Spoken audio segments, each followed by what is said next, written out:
Si è aperto questa mattina il processo vicentino ad Andrea Stampini, il geometra 67enne che per anni ha esercitato come ginecologo nelle aziende sanitarie del Triveneto, arrivando anche a ricoprire il ruolo di primario.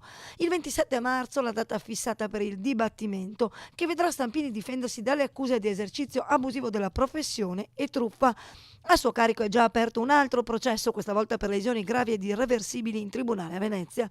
Questa mattina in udienza preliminare a costituirsi parte civile sono state proprio l'ULSS veneziana, l'Ordine dei Medici e l'Unione Consumatori, una invece la grande assente. Stigmatizziamo l'assenza della ULSS, che in questo caso non abbiamo visto costituita parte civile. L'ULSS in questione è l'ULSS 7 Pedemontana, che avrà comunque modo di costituirsi parte civile entro la data del dibattimento nel quale però l'azienda del DG Roberti rischia di ritrovarsi parte in causa.